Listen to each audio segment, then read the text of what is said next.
Hi folks, welcome to my channel. This video is officially the first video on this channel that is gonna be fully in English. Previously I was making a lot of videos in Russian, for Russian speaking audience, for Russian speaking pilots, but right now there is a problem.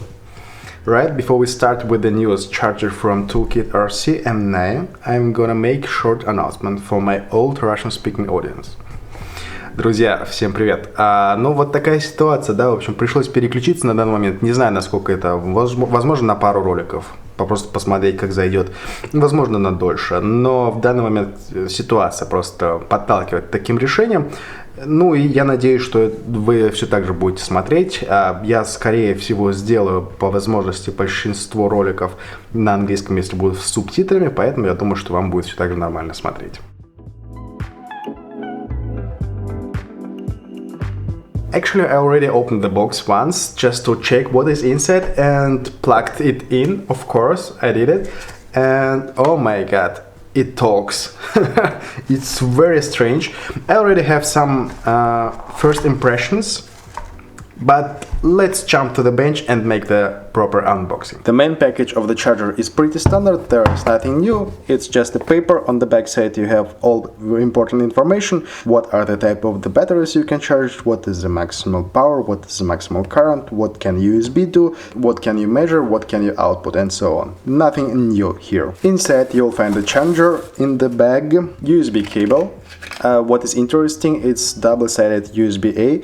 It's used to connect to the computer. So you plug this here and the other side is to the USB port of your computer. Then you can upgrade the firmware of this charger. Right now there is no newer versions of the firmware. Right now here is 1.0.1. But if there are any, you can use this simple solution. You plug it in the computer, drop the file over to the USB drive that appears after you connect the charger. And actually that's it. You don't have to use any programming software or whatever. You just drop the file onto this device. Also you have this small screen protector. If you want to protect the screen of your charger, you can stick it over the screen. The look of this charger is pretty simple yet elegant. There are no luxury materials like metal, leather, glass or ceramic, but the plastic that they used for this charger is pretty fine. It's not soft touch, it's a bit dull, it's a bit matte, but other than that it's just a pretty sturdy plastic. The interfaces that you have here, the XT60 port with LED bar above it, balancer port, 8S, two servo connectors. Bottom one is to use it with the PWM, S-Bus or PPM. The upper one is to connect the thermal sensor. Two USB ports, one is 65 watts USB Type-C, another one is just a normal USB Type-A with 20 watts power, so it means that you can charge with 20 volts 1 amp, 9 volts 2.5 amps, 5 volts 3 amps. On the side there is not too much to say. There is a fan here, holes here, so it pulls air here, pushes out here, so don't block this side or this side. Both sides have to stay open. On the back side nothing special. XT60, speaker holes and SD card. This SD card contains the files that you will need for the voice alarms. Let me show you how it sounds if I want to start the charging process for this Lipo, for example. Battery connected. Charging starts. Stop. I think they planned this feature, the alarms, the voice alarms, as the main killer feature of this charger. And I have to say, some of these voiceovers or translations are very good. The sound quality is very high, but some of them are pretty Chinese. Let me show you. This is how the charger boots. Welcome to ToolkitRC. But if I go to the functions menu, Measure resistance. Measure signal. Signal output. of course I heard a lot of devices that were sounding pretty even worse than this, but I think there is some room for improvements. ESC test. ESC test. It sounds okay, but still Chinese. Power. power. This sounds okay. Another interesting feature is this LED bar that is right above the XT60 port. I would say this is one of the features that I really love in my previous charger, M6D AC, so it's dual port and both ports have this LED bar. Even from the distance you can check what is the state of the charging process, if it's charging, if it's not, if it's already in standby mode. What is also interesting that in previous big chargers, stable chargers that you use on your desk, they removed these ports that you use for serial connectors. In this case you can use it for the same stuff that you can use small portable chargers to as a checker, to check the servo, to check the receivers. Also you can use it as a generator to generate the signal like PWM signal, S-bus signal, PPM signal. What I also like about the ToolkitRC as a company, they have enough customers and looks like they have enough customers to try something new in their devices, and they develop some new functionalities. For example, this tilted screen, and it's what is it for? I'm not sure. Like if you use it on the desk and it's flat, you can pull it up and then it stays and you see everything that is on it. But is it so complicated just to turn it to you? I'm not sure, but it's pretty cool feature, I have to say. The screen that they are using is very bright, very big and very high quality. It's IPS display, even with some extreme viewing angles like this, the colors are not changing, not shifting. It's cool. What I also have to say that they are using almost the same screen. It's a bit warmer, but same quality screen as on the M7. This is my field charger, main field charger. Functions that they have inside of this charger is almost the same, so I didn't have any problem finding some stuff like additional functions like measuring resistance, measuring signal, or using it as a labor power supply. Also there is an AC test. This is the feature that was added in the recent generations of the charger, where you can use this charger as a watt meter. This charger can drive currents up to 600 watts and 20 amps, but be careful, 20 amps is really hard limit. So if you use it with I don't know, 10 volts, it will be around 200 watts.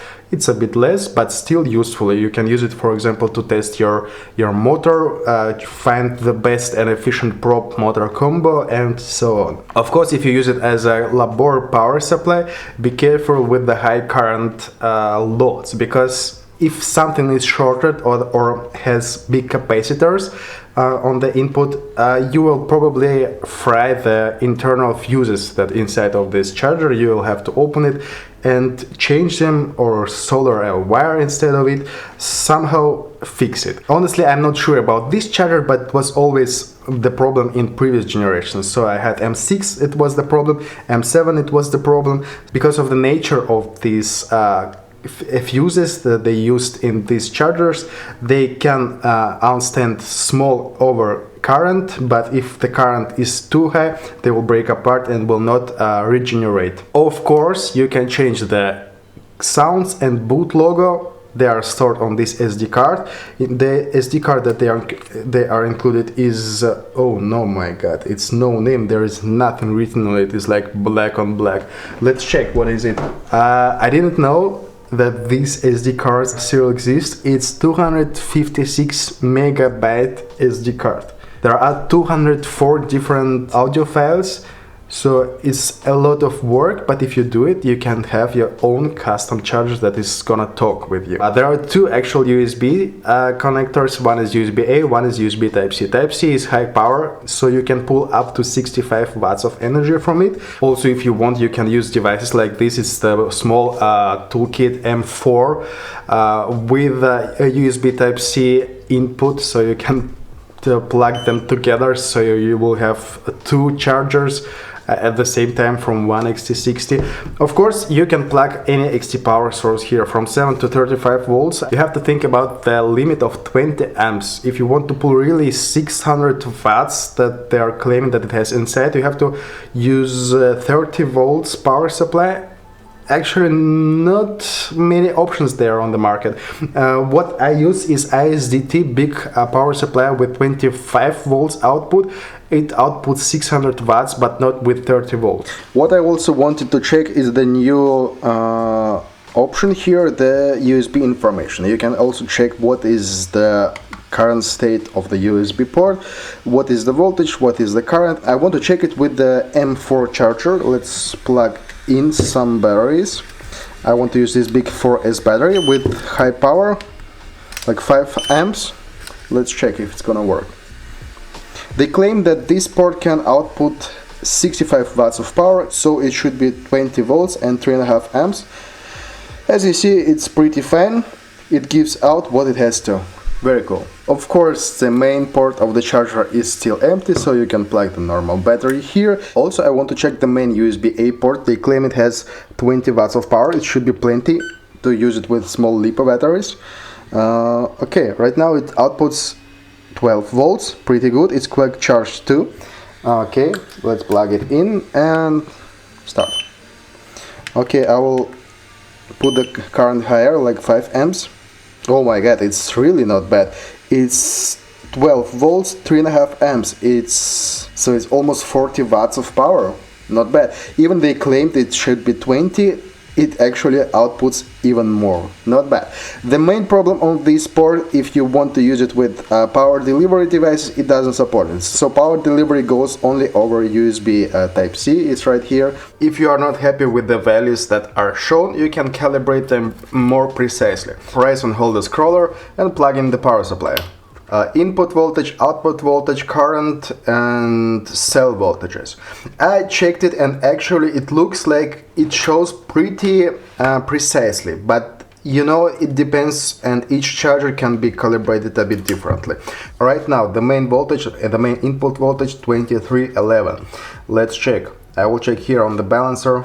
2311, pretty good. The next step, the output voltage. For example, let's check the battery that I connected. It's 1682, 83, 82. Okay, you select this value and turn the wheel. Of course, the multimeter that you use for measurements has to be at least somehow precise, so the cheapest one will not work. So the cell voltages, the first cell is the first from minus and the voltage is 4209. 210, so it's minimal difference. Let's check the second one. 215, 210. Okay, there is a bit difference but not too much. Next one, 209, 212 here, not too much but still. And the last one, 215 here, 208 here. Now the difference is a bit too much. Let's check it and again, scroll the wheel till you get the values that you are happy with. Scroll a bit more, 208. Okay, that is the calibration process. It's very simple, very fast.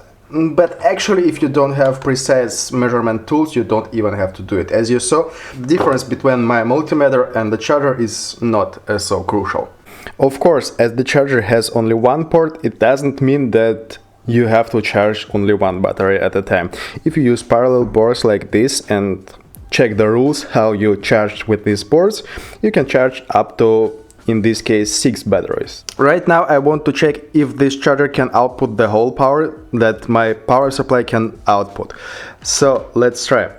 So we'll take a new profile, mode charge current is maximum that we can pick here.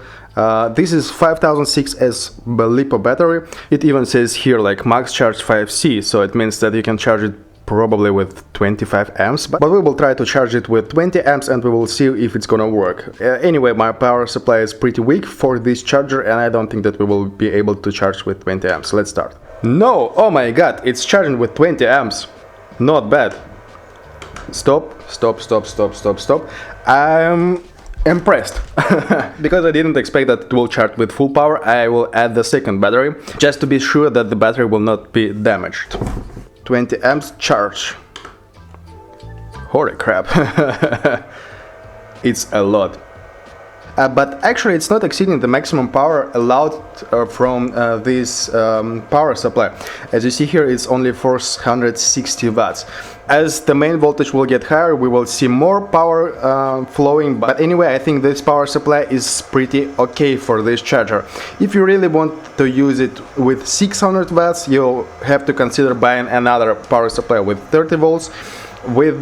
And using, of course, 8S batteries, because if you use, for example, 6S batteries, you can still charge it with 20 amps with only 500 watts power supply. The rest of the charger remained as it was in previous generations, so you can use all previous stuff like presets for different adapters, so you can choose if it's an adapter or if it's a battery, so you can use the recycle mode to discharge it in the external battery, or if it's adapter it will be discharged inside and the fan just will blow the heat out. Input voltage, output voltage, max current, temperatures, safe timer, safe capacity, limits. Actually, theme is pretty cool. You can use light theme like it's here, like it's white and the black font, or exactly the opposite of it. So it's a black background. It also has one of my favorite modes that I use almost every time. It's continuous work. It means after you fully charged one battery, you plug it out, plug the next one in, and it starts to charge immediately with the same settings the new battery. It means that you don't have to scroll again, everything, choose the battery, choose the current, choose the voltage, and so on. You just plug it out, plug it in, and it goes on. Actually, I think that I don't have to explain you every type of the battery that this charger can charge, discharge, and so on, but I have to mention that it can discharge down to 2.7 volts, the LiPo batteries. That means that you can use, for example, the lithium-ion cells in this mode and discharge them pretty deep. 2.7 volts is pretty good for 18650 cells, for example. Unfortunately, what I didn't find here is the discharge mode like in ISDT chargers that is called destroy. It's very useful to discharge the LiPo to 0 volts and to recycle it afterwards. In this case you can discharge it a little bit, but after that you have to use something else like salt bath or whatever. And the last thing, the price point. I would say it is exactly the half of the big dual port M6 AC. So this one costs $150 US, and this one is 70, 75, 80 US dollars, depends on the shop where you want to buy it.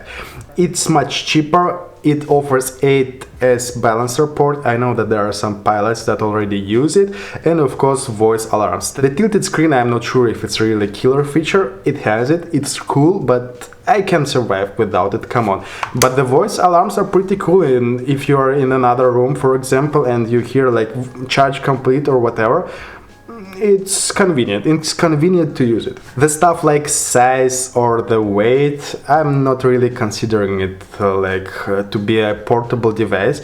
It's a device that you can place on your table. It doesn't really matter how much it weighs or how big is it. It's like the same size as the phone, so it's more or less portable, but I would not use it in the field, for example. If you have any comments, any questions, leave them below in the comment section. Also, you can find the links to this charger in the description. Also, in the end of the video, I usually read comments, but this time, as it's only the first kind of video in English, I would skip this part. But in the next videos, I will bring this part for sure back. That's all for now.